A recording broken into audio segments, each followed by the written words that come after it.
Now another technique that is very similar to this, but it's not as accurate, is if you take your pointer stick and you point it directly into the sun until there's no shadow here.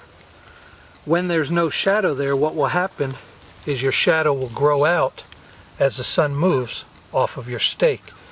Again, this is not as accurate, and so I wouldn't recommend using this. If I'm going to use this kind of a method to tell direction, then I'm going to use the shadow stick method that I originally showed you. But this is a second shadow stick method, and if you do it correctly, it will give you a general direction. Now, the general tendency of people is if you're left-handed, you're going to walk toward the left when you're walking on a hike.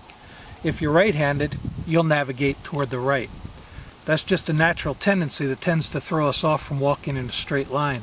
So how do we put this information together, and how do we use it to navigate in the bush? Well, first of all, at this point, let's say that I want to walk toward the west.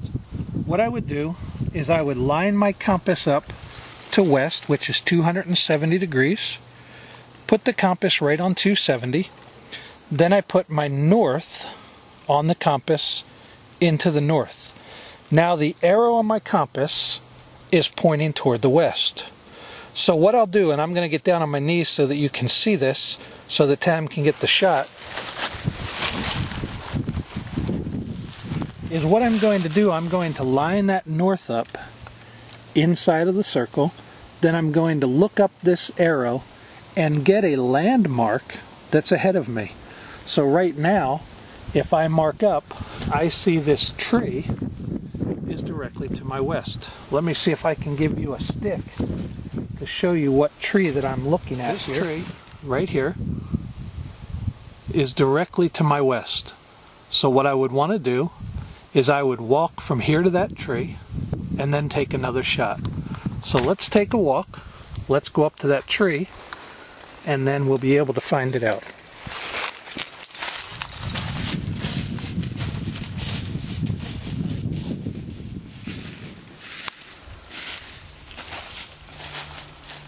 Alright, so here's our tree that we marked off, and that was about 50 or 60 paces. Now you also want to know how to pace out there.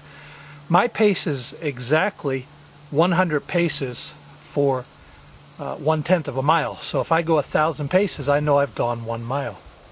From this tree, what I want to do is to repeat the process that I did before with my compass set on 270.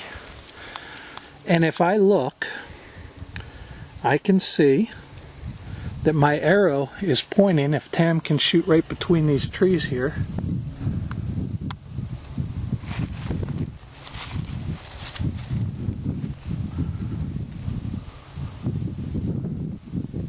Let's see if I can get the stick in here to this telephone pole.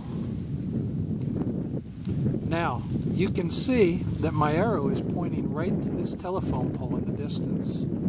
You might be able to see that telephone pole back there. Again, you may not have telephone poles, but you always have landmarks. So that's our next place that we would walk, and we'd measure our paces off as well. The last thing I want to talk today about with you is pacing. I mentioned pacing before, and pacing is very important in navigation, so you know how far you've traveled.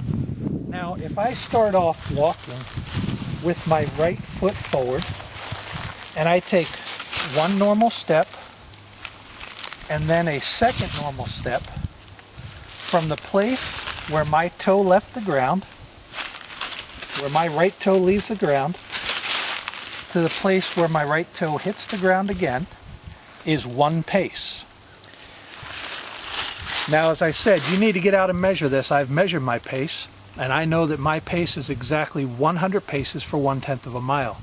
So, because I know my pace, if I count 1,000 paces, then I know I've gone 1 mile in whatever direction I'm traveling. Now, you've seen some people with pacing beads. Pacing beads are great. I actually carry them with me at times. But if you don't have pacing beads, there's a lot of other ways that you can keep your pace. For example, I've got a stick right here. All that I need to do is every 100 paces, break off a piece of that stick, put it in my pocket. I carry coins in my pocket. I can just take out my coin container every 100 paces. I can take a quarter out of here and I can put from my right pocket into my left pocket, and that way I'll know how many 100 paces that I've gone every time I transfer. So that's a basic method of pacing. If you have pacing beads, you can move your beads. There's a lot of different ways to do things in the bush. You can just pick up different pebbles and put in your pocket. This is David Wendell with Bushcraft on Fire, and we hope that you've enjoyed this video on basic navigation techniques.